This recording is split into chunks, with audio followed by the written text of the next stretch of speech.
And we are live. Yeah. Welcome back to the Mecca of Banter podcast. I'm telling you, I'm going to get a soundboard one of these days. Gotta do it. Don't just talk about it, be about it. Do it. All right, boys. It's been a crazy January. It's about to be over. We're going to have a crazy jam-packed episode for everyone listening. We're going to give an FA Cup recap of all the games, talk about some of our teams, their upcoming Prem, and then do a little transfer window talk as well. But how about we do a little check-in, boys? How we feeling? You want to introduce yourselves and do a little clock in real quick? What's up, gentlemen? Yeah, man. Oh, go Winks. Yeah, go, baby. Winks here at LCW21 on Twitter. Tough L on Friday against City, but we'll dive into that a little more here soon. But excited to be here and excited to see your guys' faces as usual. Thanks, man. That's really nice of you. Such a great mood over there. Yeah. It's Hen at Henry Wine on Twitter. It's still a great week to be a Manchester United fan, but man, Connor and I, like, every 6 months we get into this space of, like, we're approaching deadline day and we haven't done anything the entire window. And, like, when I say you have no idea what Manchester United is going to do tomorrow on deadline day, you just don't know. We got Odie and Agallo last year at this time, or 2 years ago, whatever it was. I mean, just completely out of nowhere. So I'd take him tomorrow. I would take him tomorrow as well. So it's a great week to be a Manchester United fan. I'm here. What, you want to go next? What's up, man? Bucci Mane. I'm not going to even mention my Twitter because it's silent, because I won't be tweeting about Liverpool. Bad year. I'm in the slumps. But I'm happy to be here with the fellas, man. I was gonna say, Butchie, I know it's hard to talk about the squad right now, but I've been missing your presence on the pod, I will say. He's been ducking us a little bit. He's been ducking us a little bit. Hey. No, not ducking. I'm not ducking. No. I'm just, busy. Glad to be back. I'm gonna roll it over to Dobes, the assistant. Fellas, it's great to see all of you. I'm your boy Dobes at CDobes10. I will say I consider all of you guys good friends, and not a single person here has told me happy holidays. Not a single person has told me happy holidays. Does anybody know what the holiday is? Oh, here we go. 3 years ago today, the best midfielder in the Prem joined United, and not one single person told me happy holidays. That's so disrespectful of you guys. I didn't realize it was a holiday. It's a holiday. Dobes took off work today. I took off work just to celebrate. Since Well, you know what? 18, 45 goals, assists a season. Oh, my goodness, what a player. This definitely is not a holiday for any of us except for you and Hen. So you should be bantering your fellow United supporter here on him not wishing you a happy day. That's my bad. I'm gonna say I still have no idea what you're talking about. Come on. All right. Well, obviously it's me, Hafey4 on Twitter.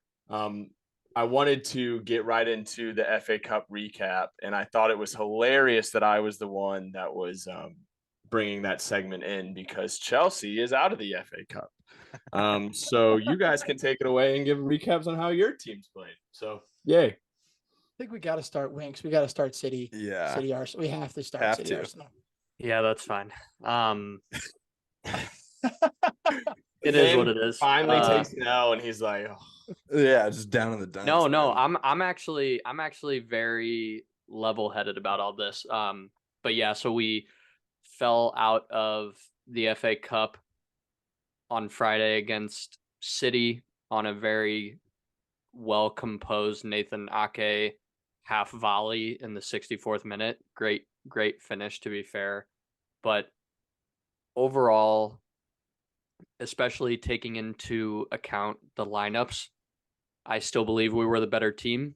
And I know that that's a tough thing to say when you lose, but I truly believe that. I think that City's side looked almost identical to Pep's normal first team, whereas we had 6 normal starters on the bench. And all of which didn't see the field until after halftime, except for Saliba, who came in extra time in the first half. It was kind of a boring game, to be fair, and I think that we talked about that in the group chat throughout Friday afternoon. But 8 shots for City to our 5, but only 2 of City's shots were inside our box, and all but 1 of ours were inside theirs. And I think that's a huge takeaway in our ability to keep Haaland off of the end of crosses and through balls around the 6, where he's been most dangerous all season. And you know, we had a few chances. Tomiyasu had a great one early on in the game. Trossard had one in his first start for us, and I thought he looked great. He seemed to kind of be the target of attack for us, you know, knowing that Pep was going to play Saka pretty closely. Overall, the outcome seemed to be in our favor, though, kind of like what I said. I'm not super upset about it outside of being knocked out of FA Cup contention. I'm proud of the way we played and how we responded to Ake's goal, and I'm genuinely excited about being able to focus all of our energy and tactics on the Premier League, starting with Everton on Saturday. Yeah, I thought that you all that game was so boring. It was just so boring. Like, yeah, I Winks, I know people in the group message kind of disagree, but I think 100% that Arsenal, if you can say was a better side, they definitely were the better side. I don't know what it is about City, because they played basically everybody but Ederson, and you could argue that like City's best player was Ortega, the goalie. So like, He played amazing. Like, there's not too much of a difference. City against you guys with your second team looked so overly discombobulated it wasn't even funny. Like, so not like the City team that we had seen. And that's why I said in the group message, like, I think I get you can't take a lot of that game away from like going into the Prem. Like, you can say it means nothing, but seeing that the way that City team played, like an Arsenal first team, like with Odegaard, and you add those guys that were missing, like I said in the group message, I think Arsenal rolls them. And City's just going through a funk right now, and Arsenal still should have won that game. If you bring Odegaard and, Martinelli on earlier, I still think they tie or win that game, or at least force a second leg. I mean, Zinchenko wasn't out there. Yeah, like, you know, Ben White wasn't out there. It's interesting, and I agree with you, but I feel like City most of the season has just looked really slow. And I don't know if they're playing a little bit of a different style with Haaland now and not needing to rush up the field quite as far, knowing that they can just send a cross in at any time and hope that Mr. Cheat Code can get on the end of something. But they do look significantly slower on the ball, making decisions than the City team that we've seen in previous years.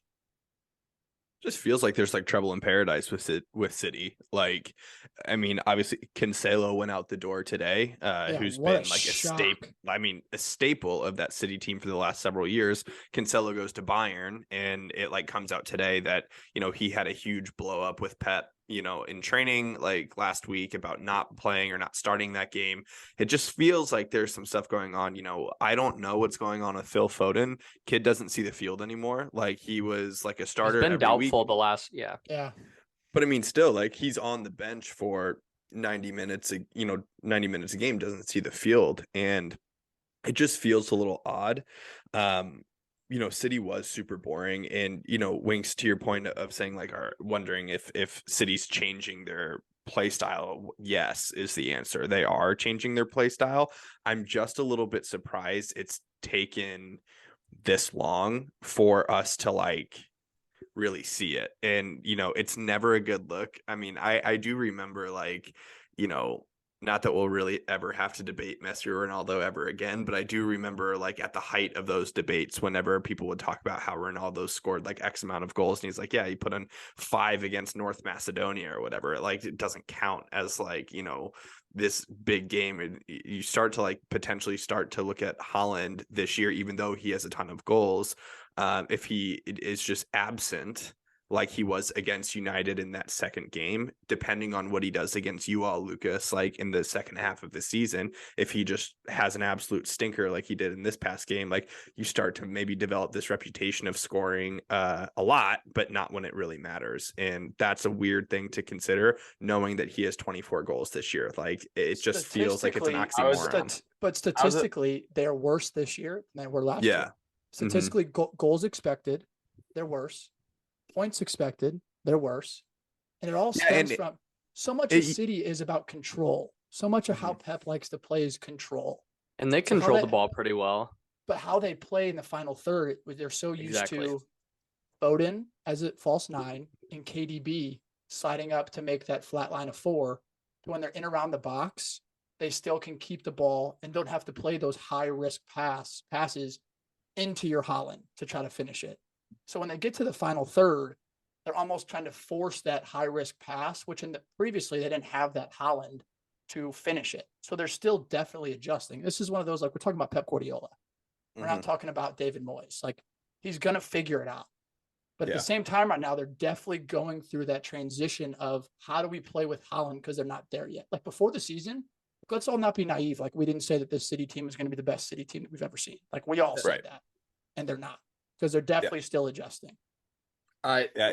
One thing I will say, I just think it's actually kind of funny though that like I'm not taking away, and I will agree with you guys, like Haaland did not perform well in that game, but also I think it's hilarious that if he doesn't score a hat trick, we think he's having a really bad game. 100%. Yeah. Like, that is actually I don't think so. Like if he doesn't score a goal, we think he plays a bad game. Like I still think he impacted that game and he had chances and created some chances as well. So like, I think it was like this man was absolutely awful, never touched the ball. He's not he's the best goal scorer. He's not a complete striker. Yeah, he scored 25 goals. Like and there have been times more than one goal. Like there have been times where he's only scored one goal in a game though, and we still felt that same way.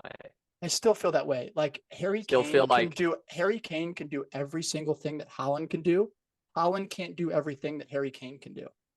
And that's a fact. That's the difference at all. I don't think Harry Kane can do everything Haaland can do. Nowhere near.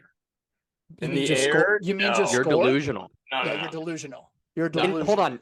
Picture this. So we've seen, and I can't believe I'm defending Hoove right now, but I know. Don't clip this. This is, for the record, this is more about shutting Nick up. You're on your own right now, Nick. My own. The man has 25 goals halfway through the Premier League. Okay, you are completely forgetting. He's an amazing goal scorer. You are completely forgetting what team Haaland is on and what team Harry Kane is on. You guys just said he isn't. They're not playing that well. He's not getting balls from an uninformed Sonny. He's not getting any balls from Kulusevski after the 60th minute because he's freaking gassed. Like he's not getting the types of chances. Doing it in the Premier League, the hardest league, Haaland the hardest defenses. The Bundesliga was a farmers league for him. He shouldn't have done it here. We can settle this. Compared to last year, they're statistically worse. Why do you think they're not? But you're first? saying no. I agree with that, but I just think it's funny. I'm bringing up the fact that I think it's hilarious that we're criticizing him when he doesn't score a goal. Like the man scores many goals. I'm criticizing when he doesn't score a goal. He doesn't affect the game in any other way. He doesn't drop deep in the midfield. He doesn't link up play. I agree with you. Harry Kane does that way better, but that's a complete striker. Does in front of goal, Harry Kane cannot do. Or else you'd have 25 goals halfway through the season. If he was like 3 inches smaller, it's like arguing with a wall. Well, no, I mean, good points. What do you mean? I mean, the initial debate is that Erling Haaland cannot do everything that Harry Kane does, but Harry Kane can do everything that Erling Haaland can do. Which is so score left foot, right foot headers, but outside the box too. Yeah. So to Dobes' credit, like Erling Haaland cannot drop deep, affect the play from anywhere else in front of goal. Like he cannot do that. Absolutely, and I never said he could. Well, that's exactly the whole debate. No, it's not. The debate is that Harry Kane cannot do the things that Erling Haaland does in front of goal. I think Erling Haaland does them at a better level than Harry Kane. Scoring goals, I think Erling Haaland is better than Harry Kane. So Butch- you don't Butch think settled Erling this. Haaland can go Yeah, get a but- ball that's but- 10 Butch, feet put up him in take the it air, away. but it's Shut Butch him put up. him in his put up. place, man. All right. Put Put him what in his up? He has place. 25 goals halfway through the year, guys. You Nobody's guys are saying being he's not a crazy. great goal scorer. That's what you're Nobody's saying. You're saying- saying Harry Kane can do exactly what he does in front of goal, and he can't. Yes, That's a lie. yes. He Harry cannot. Kane has done it in the Prem since he's been in the Prem. 25 halfway through? No. Harry Kane gets 25 at the end of the year. That's what he gets. Bro, Harry Kane's You've in never that seen City it before. side. He's scoring that many goals. I don't agree. He's scoring that many I don't goals. agree. He's doing it. I'm not a clown. I don't agree at all. Butch. I said that Hold Erling on. Haaland Hey, wouldn't hey. do it, that he was coming to the Prem, and look what he's doing.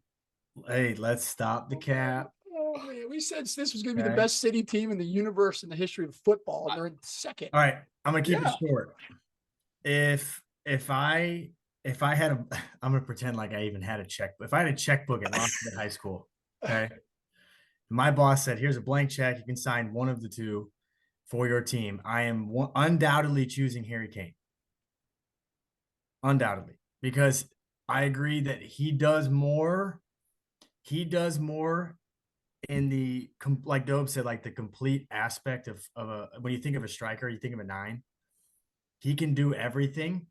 I don't think Haaland, like if I ask Erling Haaland to drop into my midfield 50 yards from goal and spray a 60-yard ball on a dime to my winger, he's not doing that.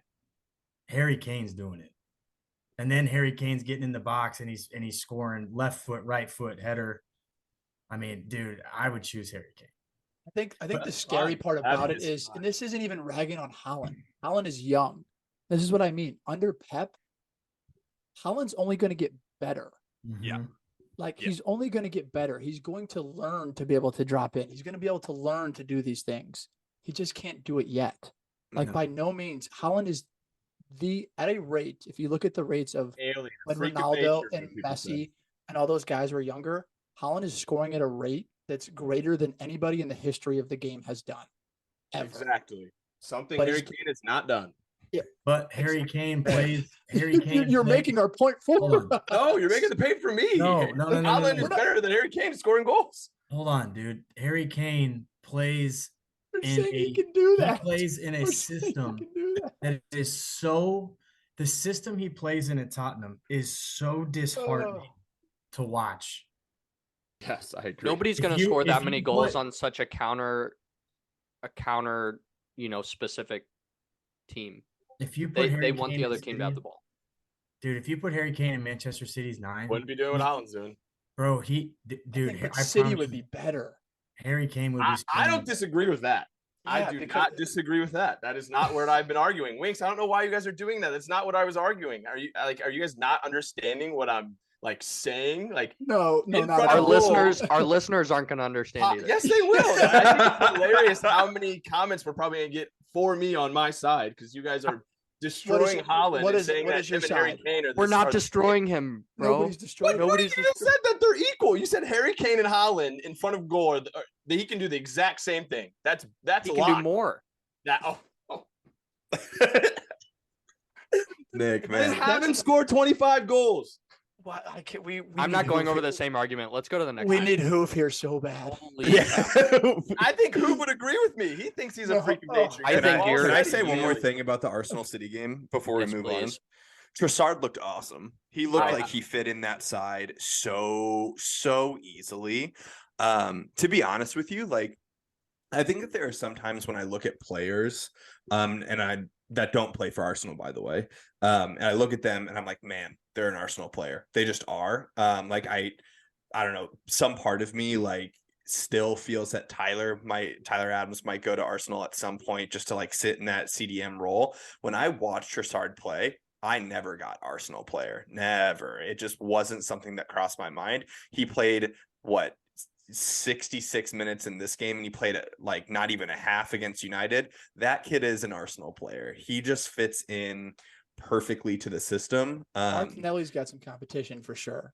I He still does rate have Martinelli, competition. but like that's only going to make both of those players that much better. Yeah, I and think- what's great is Martinelli's so young. So to not put like the world of expectation on him at what is he, 19, Winks? Like he's a kid. To not put the world of expectation on him at that age and have Trossard that he can like learn from and also share minutes with, I think that's great. What a great signing for you all. I'll be so fascinated to see if anything happens for you all tomorrow on deadline day, but I just wanted to give a shout out to Trossard. I thought he was awesome. Yeah, Yeah, and just to set the record, I thought he was 20, but Martinelli's 21, actually. Nice. Regardless, super young. Nikki? Yeah. I was just going to say I was going to give Dobes. I think Dobes put it in the Mecca the other day. Ramsdale said something about like Trossard's coming in for like fighting for a starting job. And like I definitely, you could see it when he was playing. Like he didn't come in here to be a sub or be someone that comes off the bench. Like he's going to fight for a starting spot. And I thought that was really cool to see. I think that's the interesting piece to what Arteta's kind of doing in this transfer window. And I know that, for everyone listening, we're going to do a more in-depth transfer walkthrough later this week for you guys. But I feel like the signings that he's making, even Kiwior, once he gets accustomed to the system, and I think that he's going to also make an attempt at getting a starting spot too. He's not really, yes, he's signing people for depth on the surface, but I think that those players aren't coming to Arsenal thinking that they're going to be depth players. I think that they all come in with the intention that they're good enough and that they're going to be able to fight for a starting spot, minus Jorginho if he comes. Hopefully not.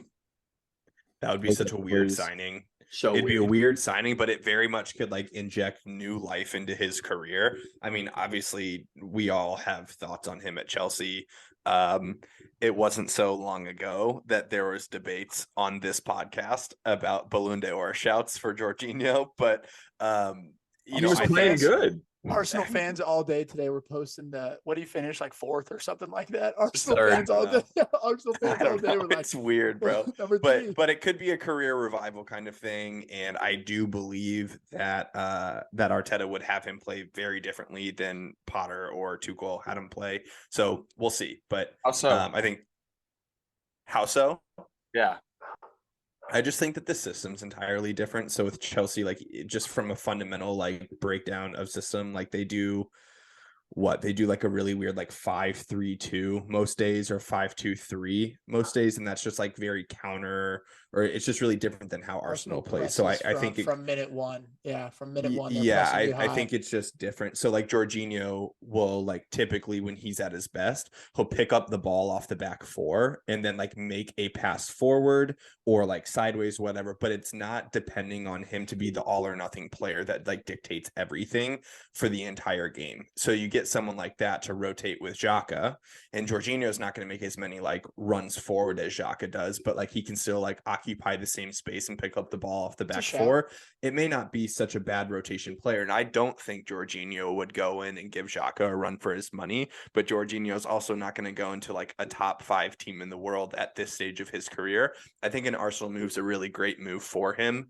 And if he doesn't go to Arsenal in tomorrow, he may go to a much lesser team in the summer. So it would just be fascinating if it happens. Not saying it will, but it would be fascinating. Great point. The only reason I asked was I think he's way past his time, and I'd be interested to see how he revitalizes his abilities. I mean, you got to think passed by every think player in the Prem right now. And by no means am I saying that like comparing these two, but like 31 is by no means like old.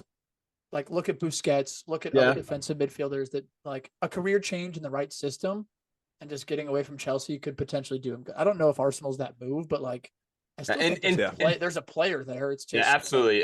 And to be fair, we mentioned it. Like, we all don't agree that he was probably a top 3 candidate for the Ballon, but like he was still playing good football, and like he was a part of a Chelsea side that won the Champions League, so, Italy. Exactly. So he definitely was, or still is a good player. I just week in and week out in a Chelsea uniform, I see him get blown past. It's tough watching. Yeah. Really, really, really tough. All right. Another team that's really tough to watch is Liverpool. So Butch, you want to take it over on the Liverpool Brighton FA Cup clash? Yeah. So we played Brighton yesterday, lost 2-1. Late goal from Matoma, who I definitely want us to talk about. I think he's an unbelievable player. That finish was outrageous. Yeah, unbelievable. It was gross. Did you know he was playing at a university in Japan a few years ago? Did you know that? I saw Yeah. that. I Yeah. saw that. I saw a That's story. insane, man. What did he go to study? The whatever academy he was in Japan wanted him to sign with either the first team or the reserve team, and he was like, "No, I'm going to go study physical education and learn more about my body and like how to Balance dribble and like, better and all yeah. this stuff," and then just becomes a baller. It's So cool. unbelievable. It's Yeah. it's a unique path. Yeah, it really is. And I mean, yeah, the goal was class, but there's a lot to be said about the whole year in general for Liverpool fans. I think I've already spoken a lot about the injuries. I don't want to touch too much on it. Obviously, we're going to be different when we get Diaz back and Jota back.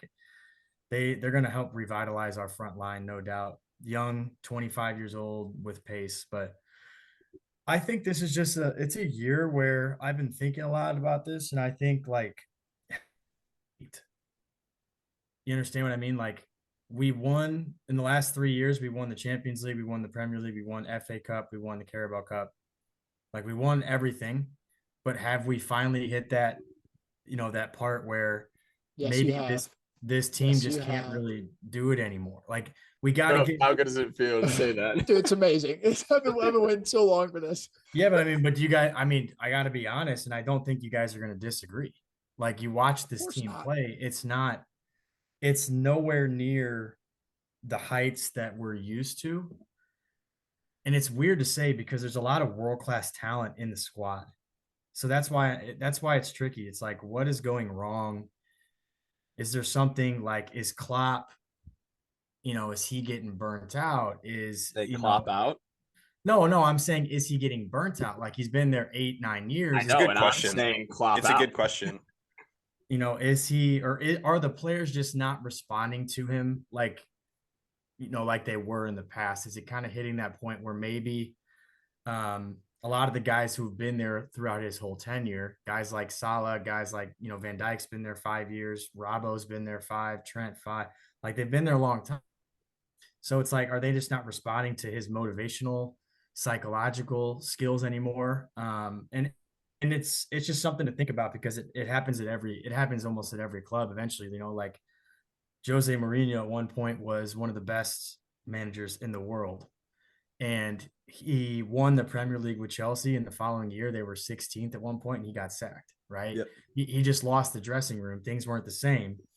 And I don't want that to happen to Klopp, but and I don't think we're in that time yet because we're still at the top half of the table and we're not too far off from getting into European places. So we're not talking about that yet, but it's just more like, what does he have to do as a manager to get his squad to get some new energy, to get some new belief, more togetherness? What's it going to take to get that mentality back? So that's the interesting question because right now it's really hard to watch. We look so disjointed. Obviously, a few of our signings haven't hit the ground running and haven't been a huge spark that we thought they would be when we bought them right away. Cody Gakpo, he looks like a flop and a half. I mean, we've been saying that forever. We always Oh knew it yeah, was gonna Dobes. happen. Oh yeah. How many times was he your background before you didn't sign him? Yeah, he needs a good manager. Oh, We'll yeah. find those receipts. We'll find them. No, Butch, I got a question for you. This is no banter here. No, go ahead. Oh, So, like- oh God. No, seriously, it's the Klopp style, kind of wherever he has been, is that heavy metal, high pressing, win the ball back high up the field, get the ball, counterattack, score. Like, what is Liverpool's style? Because to me, it seems like Klopp hasn't been able to adjust and find a different way of playing when it's not that. And I know. obviously, This is a good obviously- shout. This is a really good shout. Obviously, injuries in an aging midfield are kind of the key that sets that pivot for how you press, and missing a Diaz who's rapid and having to plug a Harvey Elliott in there. And like, it just seems like Klopp hasn't found a different style to play with the players he currently has. And this is by no means, obviously, Klopp's an amazing manager, won it all, won a Champions League, won a Prem.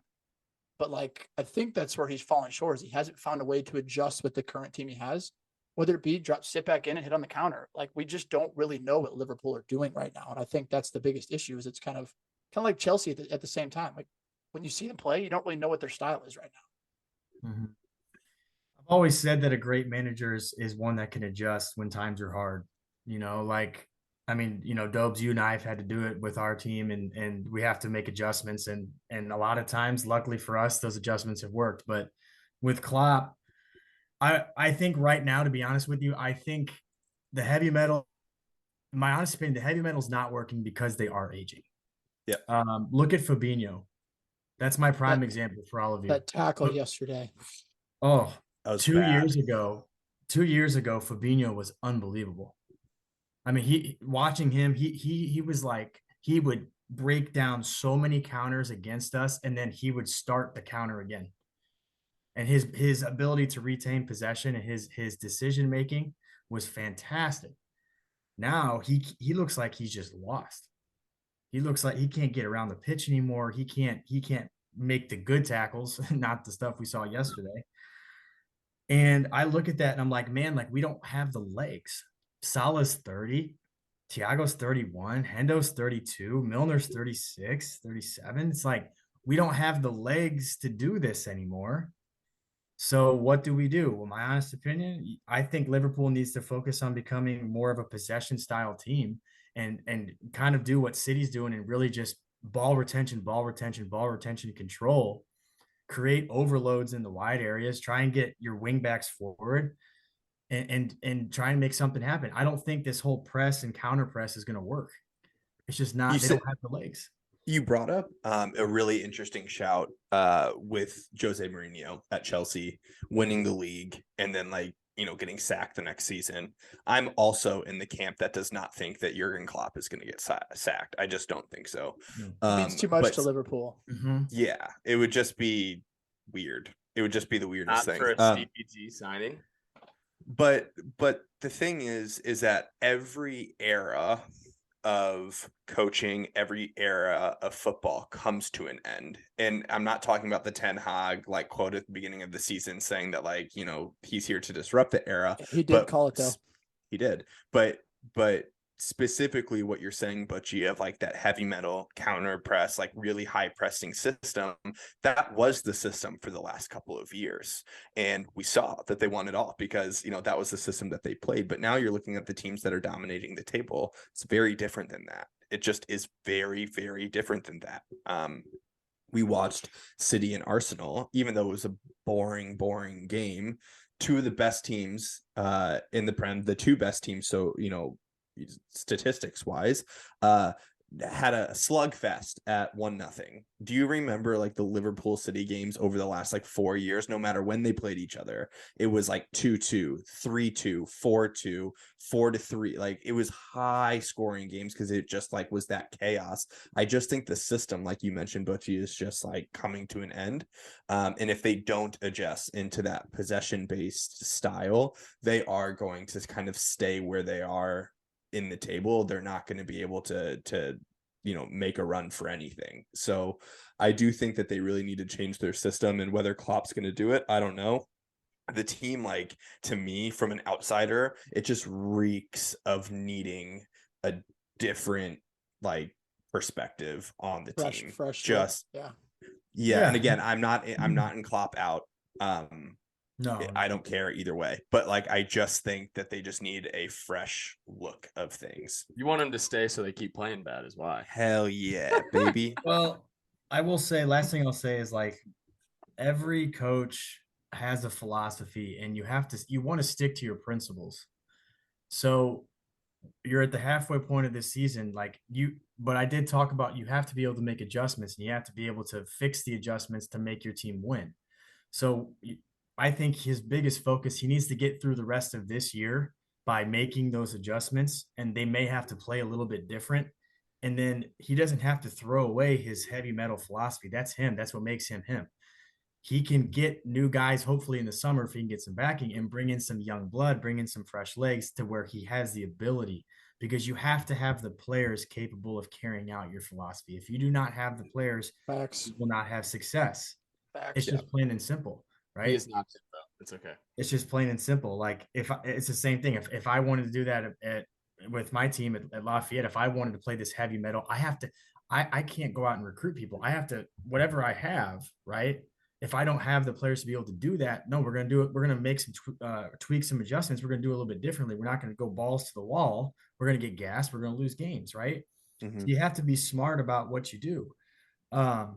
I hope he gets through the year okay, so he can spend some money in the summer and get some younger guys. That's the hope. I think As much before, as go ahead, Nick. I was gonna say, as much as we're dogging on Liverpool right now, I think Dobes had a good shout today in the Mecca. Like Brighton, just like continuously putting out good performances after players leave, coach left. Like what a Bro, shock! I didn't it's see them continuing. Basuma, Yeah, Cucurella, unbelievable. White, Trossard, Burn. Their coach left, and they're still. It's not like they just beat Liverpool yesterday. I don't mean to rag on you, but like they beat United earlier in the year. Like they beat Liverpool 3-0 2 weeks ago. Like with a new coach. What's the guy's name? De Zerbi, if I'm saying that correctly. Mhm. Like that's like we're sitting here talking about coaches like making adjustments based off what you have, and then like Prime look example. like Casado just didn't show up or didn't train before the Liverpool game, and he didn't play, and they still 100% were the better team against Liverpool. Like it's absolutely outstanding what they've been able to do with what like the resources that they don't have anymore. Yeah. It's pretty cool to watch. I forgot if I've said this on the pod before. If I haven't, whatever. But Evan Ferguson, the striker for Brighton, my buddy Jason is so high on him. Like literally, I have the receipts, but like probably 4 or 5 weeks ago, like texted me just saying like, hey, just like keep your eye on this Evan Ferguson kid from Brighton. I think that he's going to be the guy. And like, oddly enough, he started the last couple of games, looked great. And then, Fabinho tried to end his career. Yes, last game. He's the guy who smoked him, right? I was like, yeah, like what are we doing? But Evan Ferguson, give him a shout. And obviously, like Matoma's been great. But yeah, that Brighton squad, a depleted Brighton squad in the summer and in Still this window, rolling. and still rolling. It's so sick. And one thing I think that they've done really well is I think that coach Jasherby, I think he sat those guys down and he literally went detail for detail and said, "This is your role. This is the exact thing I need from you. This is where I need you positionally. This is what I need tactically from you. If you carry this out, we will have success." I swear to God, I think he has spent numerous in the training ground just talking through roles because they look like a team of to me, I don't think there's any superstars in that team. It looks like a team full of very, very solid, good role players who know exactly what they need to do to carry out the assignment from the coach and get results. That's what it looks have like. an identity. Yeah, their identity is, hey man, this is what I'm gonna do. And like look at a guy like what's his name? Sully March. Oh yeah. He Killing it. he's never been a star, right? He's never been a guy that's like we've never spoken about this guy on the podcast before.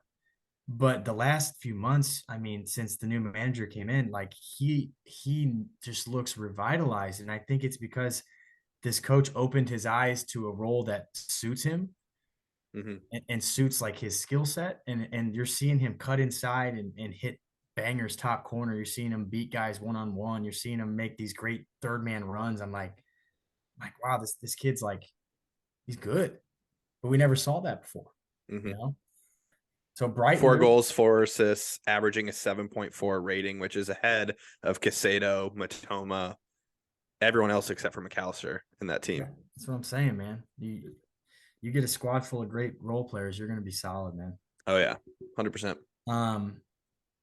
Yeah, I mean, it'll be interesting to see what they look like, with if Caicedo moves. What are your guys' thoughts on that? Where do you think Caicedo's going to go? Chelsea. I don't know. I feel like it's a fair. I feel like that's you can just name any player in the world. Chelsea. Yeah, it's a fair guess right now. Yeah, I truthfully don't know. I think it's between Arsenal and Chelsea. I said this in the Mecca earlier. Like, I could see him staying, and what I mean by that is like, Brighton sort of has to set some sort of standard of like, you can't just pull a Ronaldo and post something on your social media and not show up to training, not show up to training and just like not honor your contracts anymore. I get it. Big move, big potential move to a top 6 club. It'll be there in the summer. Like, it'll be there in the summer. And that's why it's like Brighton, who very much is in a European place right now, like has a shot to finish probably their best season they've had in the Prem. Like, why would they want to let him go over him posting a Instagram saying thank you to the Brighton fans without a move even being secured? Like, that to me is what's wild. It's just a weird move to play. And like what's weird is I think we're just seeing it happen a lot. Obviously, Ronaldo did it earlier in the year, but like Antony did that shit like with Ajax, and like United It's kind of forced his new hand in that, which generation of sucks. footballers. But like Mudryk the same way of like posting everything about Arsenal. It's just like it's an odd thing that Social this like media. generation. Yeah. Yeah, it's just a little odd. And I don't know. Winks, obviously you can speak on Arsenal, but I just have a feeling that Chelsea's gonna like throw the bag for Enzo and also Casado. I just think they will. And like I think Chelsea has collectively spent more than every other league combined in January. They're just like redefining what it looks like to do business and transfers. For years, it was like January and like maybe a squad player here, a squad player there. Chelsea's just like, nah, whole new 11. Let's just do it. Absolutely. And I know we're going to do a transfer talk podcast coming up, but like one thing I want to say with how much money we're spending is like, it's Todd Bowley. Like, I know you guys were not talking about the MLB, but like he's also the owners of the LA Dodgers. And I don't know if you guys followed how their transfers or their signings go, but they just spend. They may spend more money than Chelsea does. That's what relative I'm saying. to the sport. He is not scared to splash the cash. So by no means was I surprised when he came in and was like, "We're not going to sit here and do nothing and spend." Where does he make money? Is what I'd like to know, because the amount. Do I want to look into it? I don't know. I'll see if I can find it real quick. All good. I don't No, know. let's. I think that we can move on to the United Reading game. 3-1. Comfortable United Yeah, I mean, practice game. I don't have too much to say about it. I mean, before that, we didn't talk about it. We played Forest last week in the Carabao Cup. The semis won 3-0 comfortably. Squad rotation's key for us right now. Last week we played Martinez and Varane against Forest. This weekend we played Lindelof, Maguire. But I think Hen and I are both a little bit surprised with the squad we played against Reading. It just shows that 100%. Ten Hag wants a trophy. I also think it backfired a little bit because we saw Eriksson get injured. And Eriksson, which a tackle that Andy Carroll just should have been sent off for that, which is absolutely outrageous. But like I think that's kind of where, and you guys are going to continue hearing me harp on this, but like we're not going to spend any money. Like I genuinely don't believe we're going to do anything this January. And that's why it's so hard to get my expectations high. Because like literally Hen texted me today. I don't know if you guys saw the Ten Hag quote last week. He was like asked about Rashford and he was like, "I'm not Harry Potter." Well, like Hen and I have been saying, like, if we somehow stay in top 4 and like win a trophy this year without making a single signing besides like Weghorst, like he literally is, he's a fucking magician. Ten Hag's a magician. If he can get this squad, like the next person off the bench is Fred, and then it's literally there's nobody. And I'm genuinely like, it's kids. It's literally kids. It's kids. And so like expected 3-1 victory against Reading. I'm happy with the result. I wish Rashi would have got that to set that record. He tied it, but like that offsides call was bullshit. But just a positive result. I mean, expected win with a very much kind of first team lineup. So I don't really have much more to say than that. Yeah, the only thing that I'll talk about is actually not the game at all. And talk about the next like 2 months. We've talked about fixture congestion as, you know, as fans, as people that have played the sport. February alone, like just the month of February, United has 8 games in February. It's a game every 3 days in February. And then their life just doesn't get any more simple as it gets to like March and April. Dobes, I don't know if you have the actual statistic, but over like, what is it, like the next 2 months, United will play more. Yeah, it was as of like last week, there's no team in all of Europe in the past 25 years that's played more games in a shorter span of time than United will have over this next month, which is just with the most depleted squad out of anybody in this group. Yeah, so, like, and I do remember as like a listener, as a member of the Mecca, listening to, you know, Butch, you talking about Liverpool the last couple of years and like going deep in all of these competitions and, you know, having, you know, a game every couple of days, and to say that like we're there as well, but with like a slimmer squad, and playing more than you all did at that time, it is crazy. So it, about Forest and about Reading, comfortable, like Dobe said. I feel great about that. But like Ten Hag has some big decisions to make over the next couple of weeks when it comes to these games, because you're probably going to go to the final. I can't imagine that we lose by more than 4 goals against Forest on Wednesday. But so you're in the final there. Then you play Barcelona twice in the next 2 weeks. And then, you have the FA Cup, which hopefully will beat West Ham and keep going through that. Like Ten Hag has some big decisions to make. And if all you have to do is look at kids, it's going to be tough. Legitimately, Dobes and I are super high on Kabi Mano, number 73 for the Manchester United midfield. Super high on him. But like right now, he is like our first choice because Fred is also on like yellow card accumulations. Like there's a lot of stuff that if we're looking at playing Fred and Casemiro for 90 minutes every game for the next 2 months until Eriksen's back or whatever, it's tough. So I hope that we do something tomorrow. But we were great, in the last 2 games.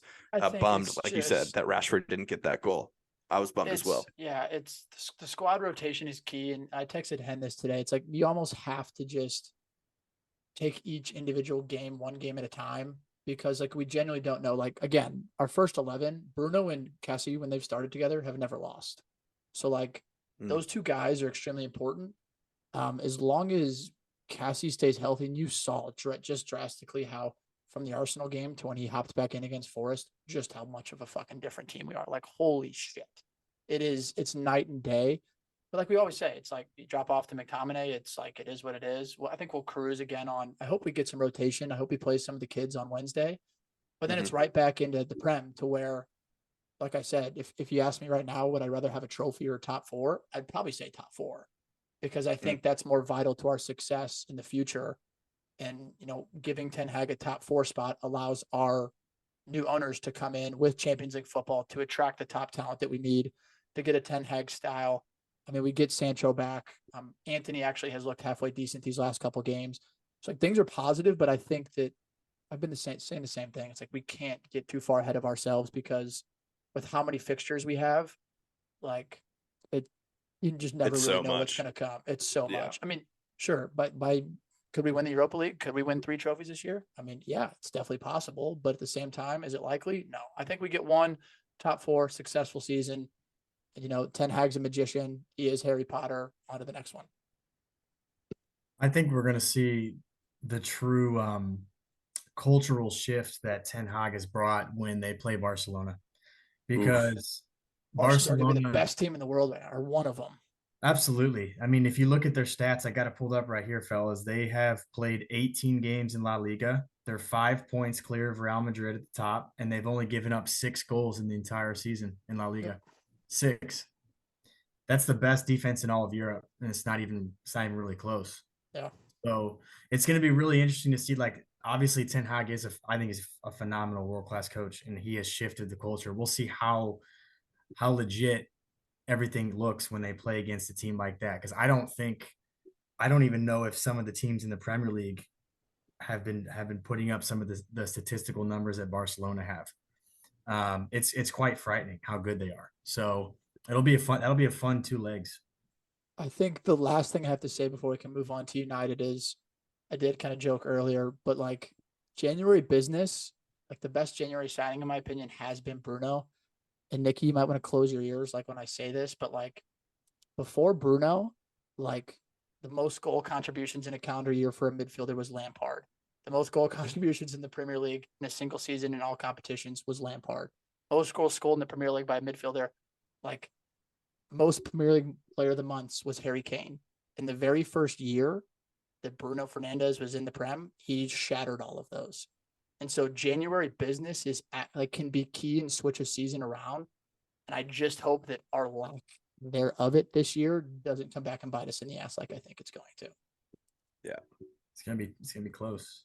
Yeah, you missed out on guys like Isco going to fucking Germany, and you're like, why was it fucking free? Yeah, why wasn't he didn't even have a team, by the way. Like he got released. Who didn't even have a team. So like how does that not happen? Like Yeah, obviously Cancelo wouldn't come to us because Manchester, but like, how is that not discussed? We need a right back as well. Like, there's just so many things I could say, but our board it's beyond me how bad they are.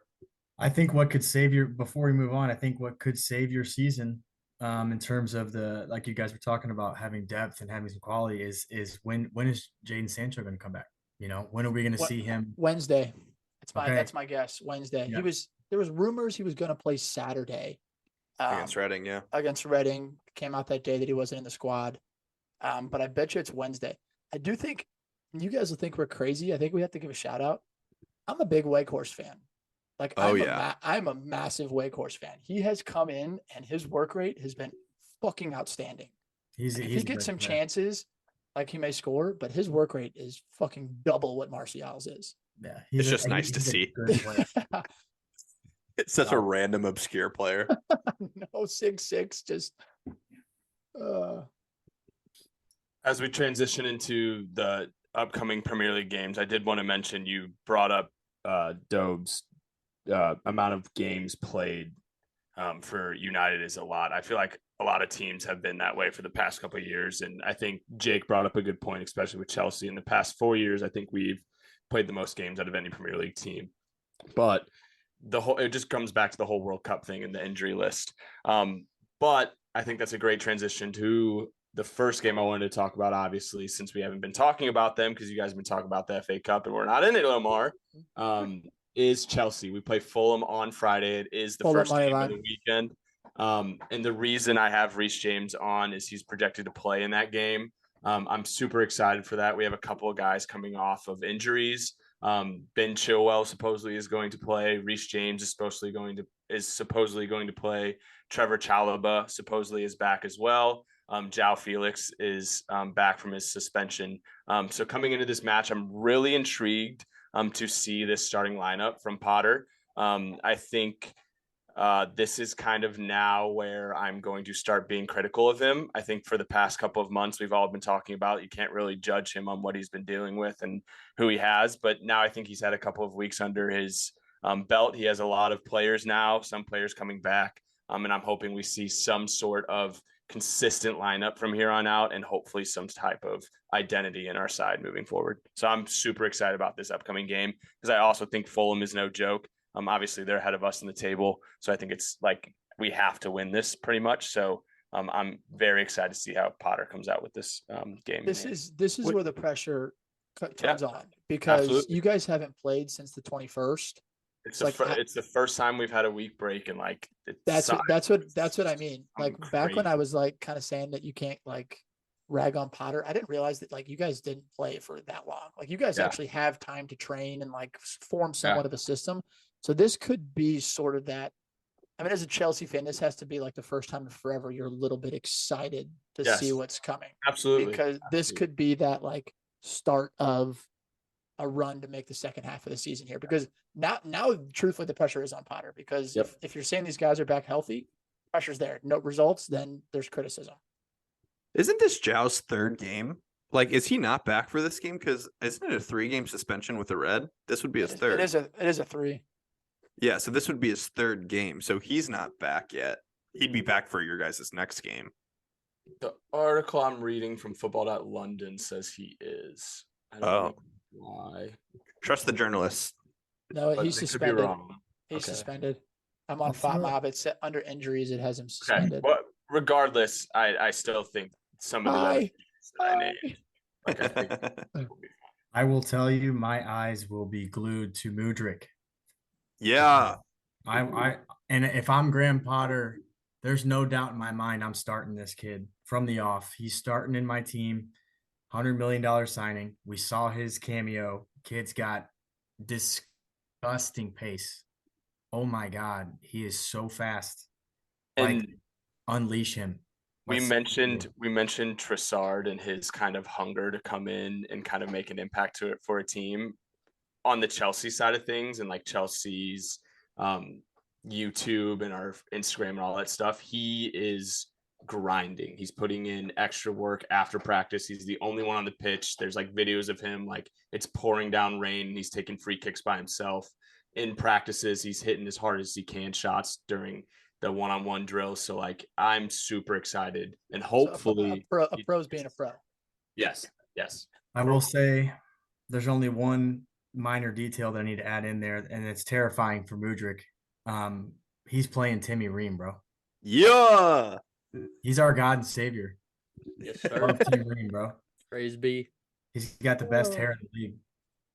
No I'm excited. I'm actually excited for this game now because that's Fulham can very much their direction can switch going the other way, and Chelsea can. This is a massive game for both teams. This is a bit like not a season defining, but like this could very much bring Chelsea or Fulham some momentum.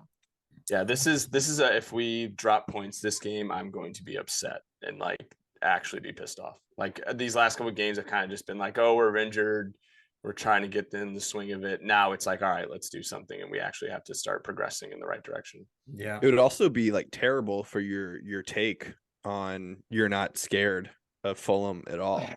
Well, I don't think it would be a terrible take because that doesn't Two losses the end of the season against Fulham. Like at the end of the season, we'll see what the terrible take is. This one game doesn't determine where you finish at the end of the season, Henry. But it is crazy, bro. Between 11th and 6th, yes, 3 points. Yes, that's why I'm shocked as to how poorly we've been playing recent. Like how we're still somewhat not crazily off. To be fair, that was the same thing with United last year, and it was the worst year. That was the worst year we've had in a decade. Forever. Did we just finish? We were Europa in like League, but it was fourth it was the worst season we had in a decade. Yeah, and we were like in 4th and 5th the entire season, but it was like the worst thing I'd ever seen.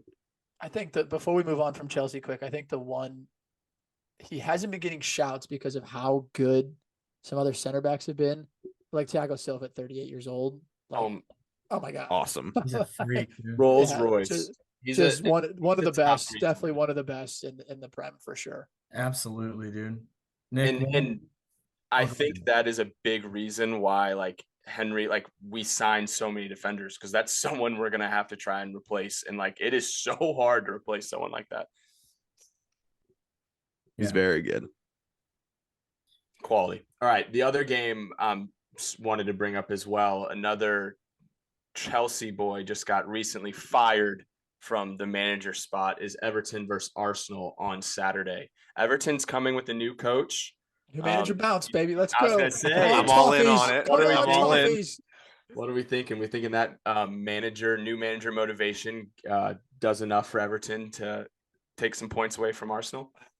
Not a 19th place Everton. If it was maybe they've been dog shit, bro. They've been so bad. Maybe a mid-table side getting a new manager against a team that didn't just have the majority of their starters rest their most recent game, or at least half the game.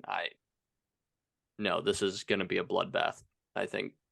Winks, have you ever studied Sean Dyke, his tactical philosophy? Because I'm just curious because I have, and I just want to hear what your thoughts are. The GOAT, bro. Dude, he's the funniest expert character in saving people from relegation. That's 4-4-2. He's good at 4-4-2. So Winks, like we know that Shawnee Dyke's going to come out with his 4-4-2. He's going to play 2 target players up top. Brexit football. He's going to have his 2 center mids set up to where they do check back for the ball. One's going to check back. The other one's going to play staggered. And if he doesn't get the ball, they're going to pump it long. They're going to knock it down, and they're going to send their wingers forward. They're going to create 4 or 5 guys in the final third off of a quick transition. So how does Arteta set up to kind of play against a physical 4-4-2? What do you think? God, I love having Butch back. I know, it is nice, isn't it? In it. Well, knowing his counter tactics, I think that space behind Zinchenko on the wing and having, their wingers run up the field is going to be a space that we're going to have to manage better. And whether that's, sliding our 3 traditionally center backs, Ben White, Saliba, and Gabriel into the middle and playing a 3 in the back when he pushes up, will be a way to counter that. As we saw against United, Thomas Partey is the fastest player in the Premier League. So he should have no problem. Tracking back. Is he not still on the floor from Rashford sitting him down? That was gross. Anthony's doing ballerina moves too on the sideline. I love it. I don't know why. I don't know though. I think I don't know much about Dyke as much as you guys do, clearly, but I think purely knowing that we're able to rest the majority of our starters against City will benefit us a lot. And prime Odegaard right now, I don't think that any formation adjustment that this new guy makes will have a big enough effect on the way that our guys are playing right now. Mm-hmm. That's The fair. one, yeah. That he can say that right now just pisses me off. Like the fact that he can just sit back. Dude, And I'm gonna milk the shit out of it. God damn. The new manager bounce is crazy. And Butch, to your point, like the 4-4-2 physical play of Sean Dyche like has always been wild to watch. But he's gotten results everywhere he's gone. He's like kept like every team up except for one.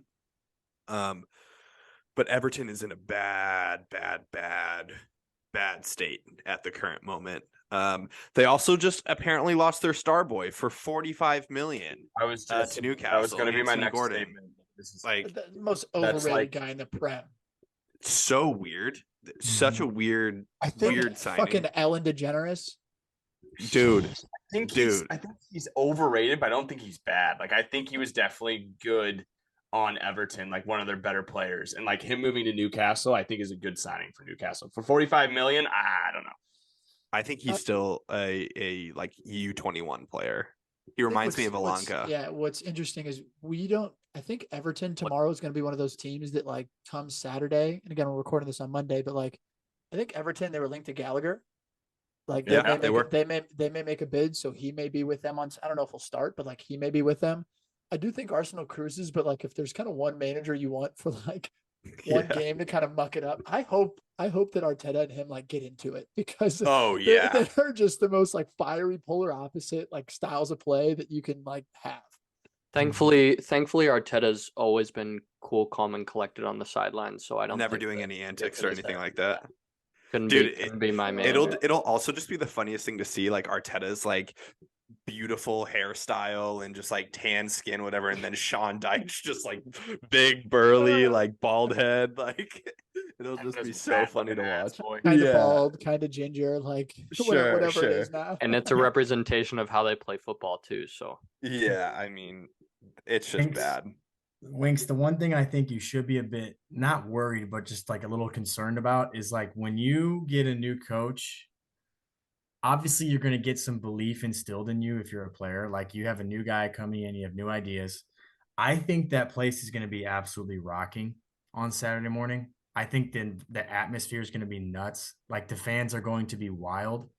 And I think it's going to be a tough place to come in and play for his first game. Like it's going to be hard. So like Everton is like one of the most historic clubs in the Prem, and they're currently going through very much the same like Glazer out situation.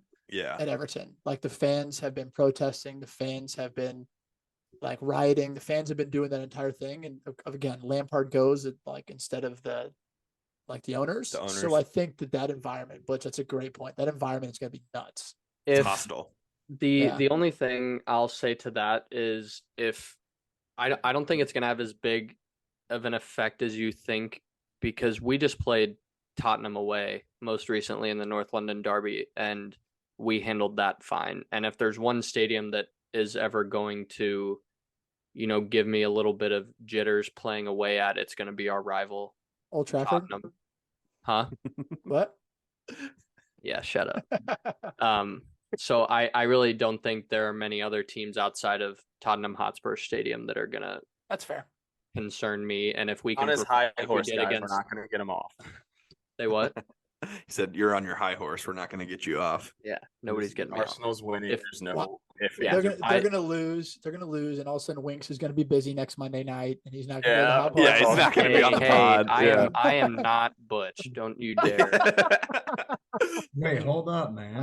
And speaking of Butch possibly missing next week's podcast, Liverpool plays Wolves on Saturday. Butchie, are you expecting a result in that one? It's going to be interesting, man, because we've played Wolves twice in the last 3 weeks.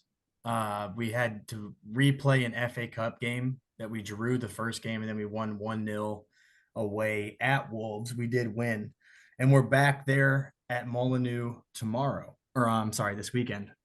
So I'm a little nervous. Wolves, they're struggling. I think it's kind of similar to Winks. Winks's game. Wolves is in the relegation zone. They're having a horrid season. They've already gone through a new. They fired their manager that they had at the beginning of the year. They've got a Julian Lopetegui in. I'm nervous because of the things I spoke about earlier, and I don't know what Liverpool I'm going to watch. That's why I'm nervous, and I just want to see a little bit of the old, get rejuvenated into this team, but I don't think it's going to happen. So I could honestly see us squeaking out a 1-0 again. I think Mo Salah could have a moment. One of our guys can just step up and have a moment of brilliance, and then we kind of hunker down, which is not our MO, but we'll see what happens, man. Something that it's been weird. I noticed it a lot in, what was it, the FA Cup that you just played? Gakpo's been playing down the middle. And even when him and Darwin are on the field at the same time, Darwin's playing off the left, which is wild. Why? Why is that?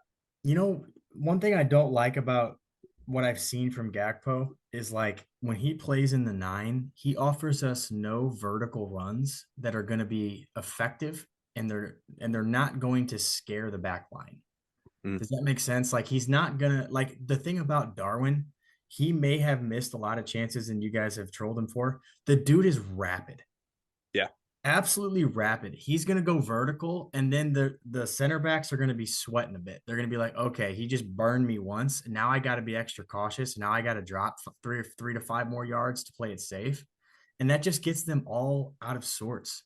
So like if I'm Klopp, I'm moving Darwin back in. I'm saying, look, man, you keep doing what you're doing, keep making your runs. Eventually something's going to fall. I would slide Gakpo back out. I just don't think he doesn't have that killer instinct of a 9 to just make consistent runs over and over. Like Darwin he's a workhorse though, man. And that's what so I mean, Gakpo isn't a 9. So it's just it's weird to me watching when they're on the field at the same time that's the space that he's occupying. I mean, even when we were watching him for the Netherlands in the World Cup, he would be on that left and he would play like on the left half of the field. So every like run he would be making in the middle of the field started on the left. It would be like diagonal or across and then forward. Whereas like if you're just kind of like stuck in, I think the same thing about Rashford sometimes. Whenever Rashford's playing the 9, we lose some of we lose his like vertical ability like you just said. But when he's out on the wing and there's space to kind of check to and then get in behind, that's where he's the most dangerous. So maybe that's Klopp's thought with Darwin, knowing that he is faster and quicker. Maybe that's the thought, but it'll be something to watch against Wolves if they both start. No, absolutely. Yeah, it's gonna be a tight one, but I'm excited for the United Crystal Palace game because I really enjoy watching Crystal Palace. I think Patrick Vieira I like his philosophy. I've broken down the analysis of how he sets his team up. They've got some ballers in this team, dude. They got a few ballers. Those of you guys who watched it, like we played them the 18th or 19th of this month, like 1-1. Like who scored the free kick? It was 90th minute. It was Elise. Elise scored that 90th minute like worldy. I think it's so hard for me to like predict this game even a little bit because we play Wednesday. I mean, like ideal situation, we have some squad rotation Wednesday against Forest. I could see maybe Maguire, Lindelof again, or like Maguire, Martinez, like because we're up 3-0 going against Forest. Okay, because we're up Crystal Palace, right? We're up 3-0 going into that game Wednesday. So hopefully we can get some squad rotation, maybe get Bruno some rest. I don't even know if we can though because with Eriksen out. So like it all sort of depends on it all depends on how like who we play on Wednesday. But I think the squad rotation will be key. And at Old Trafford, we've won our last 10 at Old Trafford. Like he's turning Old Trafford into a fortress again. I think in Europe we're like 4th behind like Newcastle, Barca, and somebody else for like total shutouts in all of Europe. So like if it's our starting back 4 in Cassie, like I'm more confident going into that game. But then again, like we saw how we played against Palace at Selhurst Park. Like 2 weeks ago. And they It's have dreadful. Zaha on the counter, Elise on the counter, all these guys that can definitely beat you. So we're definitely going to have our A game in order to come out with 3 points. But I'm confident going into it. Zaha's out apparently though Money, even better. You just made my day. on a hamstring injury. Great. Sorry, I Zaha's probably out. shouldn't. Might have said make that. them better, to be fair. That Yeah, sounds. if he's out, that's going to be very difficult. Yeah. Any kind of result. I mean, he just I'm offers confident. so Palace. I'm with you, Butch. I do like watching Palace play because they have some dogs that can get at you, and especially on the counter. If you make a mistake, they can make you pay. Mm-hmm. Mm-hmm. Yeah, Vieira's not afraid to send the dogs up, dude. Like they attack big time. I love it. Man, we've got a tasty one on Sunday, man. Yeah, I was gonna say the other big game that we have this weekend is Tottenham Man City. I think we're gonna hold off on it though and save it for when Hoove is on the next pod. But before we do get into Factor Cap, I did want to bring up another team we didn't mention is Leeds and our boy Weston McKennie. Leeds USA. Yeah, I was gonna say Yes. I did want to bring this up a little bit because I'm not gonna lie, as excited I am to see those boys be on the same team together and build that chemistry, and like I want to see West play every weekend. It's also a lot of pressure for them, like an entire Premier League team kind of riding on 2 American center midfielders to save them from relegation and an American coach. So I thought that was super interesting and kind of want to get your guys' take on it. I'm excited. I think I saw a pretty cool interview that I watched this weekend when this was kind of rumored. It was West with Chesney. That's a goalie for Juve, correct? Chesney's a goalie there. Yeah. Mm-hmm. And he was talking about West was going through his career, how he sort of started in Germany and got like his feet underneath him playing professional football, and then he went to Italy and kind of learned sort of more of the tactical side of how football works, the different ways to play when you play with Juve. And Chesney sits there and goes, "Wes, you're a Prem player. Like you are built to play in the Premier League. Like he's that type of player that likes to play quick. He likes to tackle. He likes to play fast. He's playing with Wes, who he knows. So I do think it's a step down for him, but I do think that he has the potential to be extremely, extremely successful with the way that he plays in the Premier League. I think so too. And I also think like from a relegation standpoint, like you just mentioned, Nikki, Wes has been there, done that with Schalke. Been a part of it. Great shout. He understands it. He gets it. It's a loan deal right now with the option to buy at the end of the season if all goes well, but no pressure on that happening. I'm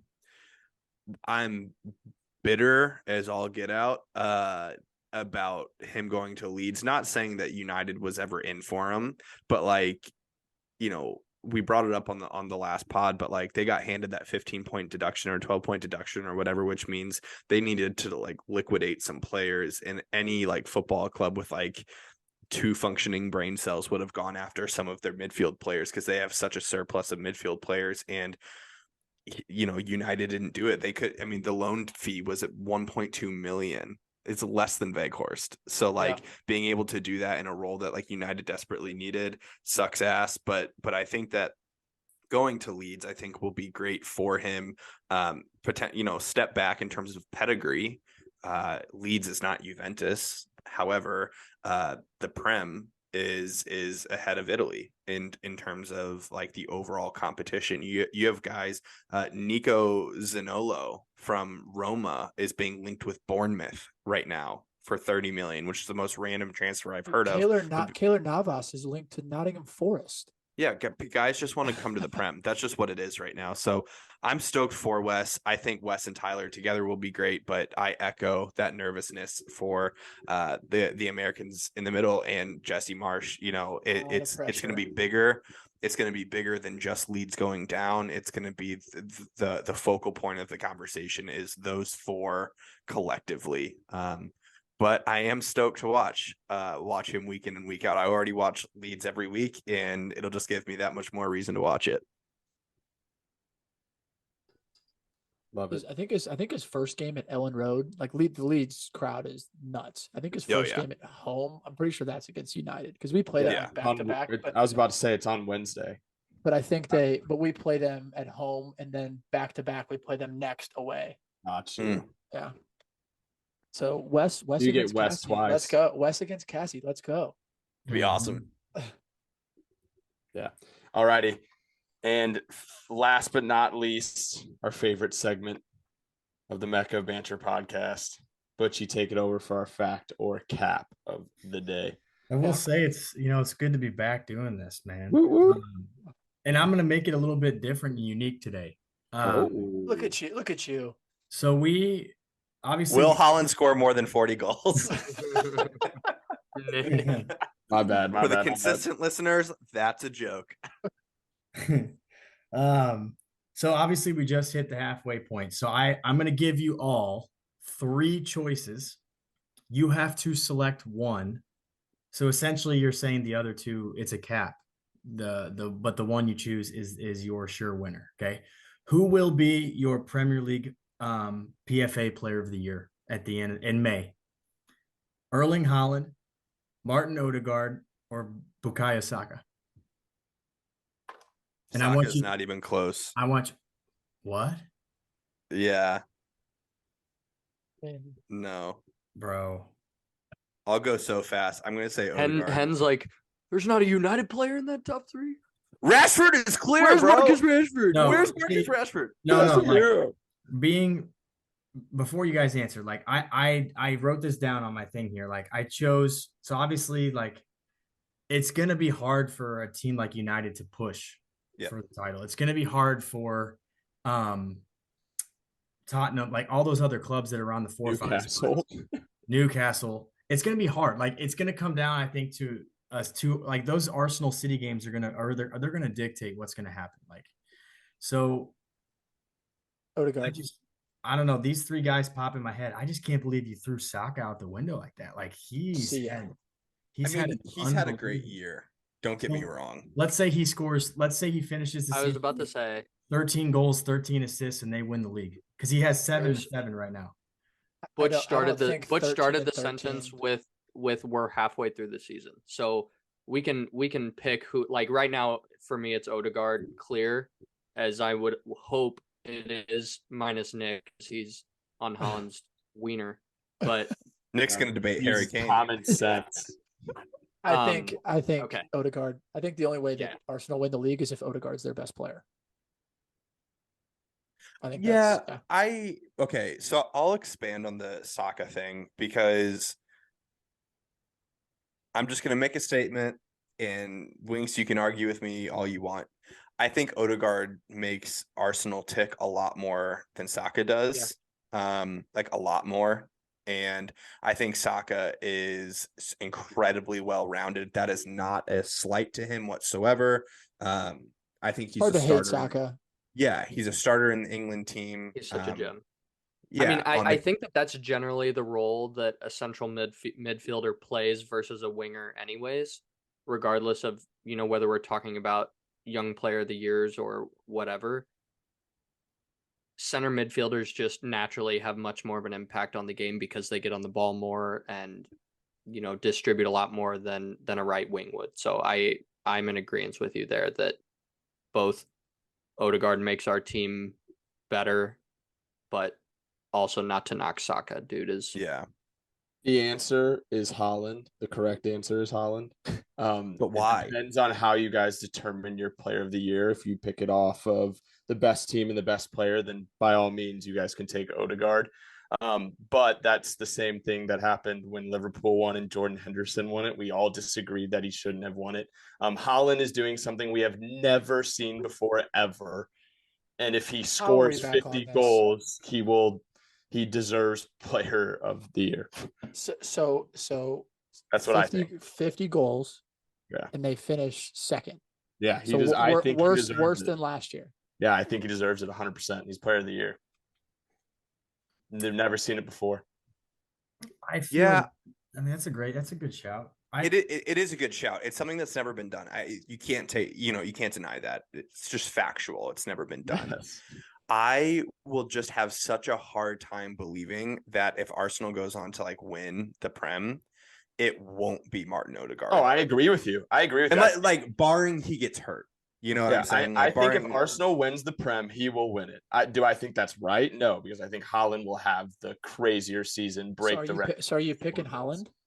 Yeah, I think Haaland should. So you're picking City to win the league? Okay, now You're no, but this is. no, I is- get what you're saying. I this- get what you're This is saying. the statement you're making right now because if Yes, you're picking I Haaland, think you're saying I'm City are picking coming Haaland. back. Yes, I think So City City are winning the league. Yeah, I think City comes back. Winks, Winks is like what? Are you serious? I'm bro? I'm just like you said earlier, arguing with a wall after the argument earlier this episode. Just brought up great facts, and you guys everybody's just don't have a everybody's response. entitled. That's your Everybody's guys' entitled to that's their your own guys' opinion. go-to is I'm talking to a wall. I think that Unreal. I almost think that Arsenal winning the league is like the lesser of two evils though, because like Arsenal winning almost makes I it hate seem Arsenal. like it's possible to everybody else though. Because I think going into this season, yeah. we thought that like City was the clear on favorite to where if Arsenal wins, it really seems like I don't think United's that far off of Arsenal. We're a few Yeah. players. I think it makes it this. seem like it's possible more than City winning again. Absolutely. I saw this video and it kind of like not make me absolutely hate Arsenal as much. But it pretty much was saying it like brings hope back to the Premier League of like a team having trust in their manager, them building a side, having identity and having success. So like I definitely agree with you there. Like it's probably good from the Premier League. I just absolutely hate Arsenal. Oh my god, the Mecca would be the You Mecca hate will what you be- wish you the had. Mecca will be an absolute nightmare for I know. like a full calendar year. That is why. That is the only reason why we will not be able to like here's what like I kind of want to switch to Haaland now too. Haaland. let's just say they And it's not because of and then, me. the next year they're awful. It's not Winks. Like, It's not yeah, Winks. true. Just all the other Arsenal fans. Butch, what were And I your hate thoughts? that about What do you think? Well, I was just gonna say, like, I'm in agreement. Like, I didn't think that we should just kind of shun Saka out right away because he has been pretty phenomenal. And if he doesn't win Player of the Year, which he's not my pick, I just wanted to give him some love. He's definitely going to be the young Player of the Year. There's no doubt in my mind. Like it's probably already done. Like he's 21, 7 goals, 7 assists in 19 games. He's well on pace to be Did he win double it? digits for both. His team's in first. Who won it last year? Was it Phil? Young Player of the Year? Yeah. No, I can look it up. I That's a thought great question. I didn't even know if Saka was still able to win that. That's why I was asking. I mean, he's 21. Yeah, I would assume that he's still eligible. I think it cuts off at like 23. But he'll be a lock for the young player of the year if he doesn't win it. But my pick is Phil. I think I said it on the last episode I was with you guys. Like Odegaard is my pick right now. I think Saka's like he's had an unbelievable season, dude. And I think he is the gem of like I'm officially saying it. I think he's better than Phil Foden at this moment. He's a better player than Phil Foden. And I used to be huge. England have some disgusting wing options. So 100%. regardless of that cap statement you just said, they do have a good, decent 100%. And I will say this, this pains me to say this because I freaking hate United, dude. Thank you. Say it, baby. Give it to me. Give me Garnacho, baby. Give me Garnacho. No, bro. Like I hate saying this. If we saw this Marcus Rashford since the first game in August, bro. He's a top 5 player in the world right now. Bro. He's a top 5 player in the world. Bro, if Marcus Rashford Nick, was don't even like, do this right now. We'll be here for another hour.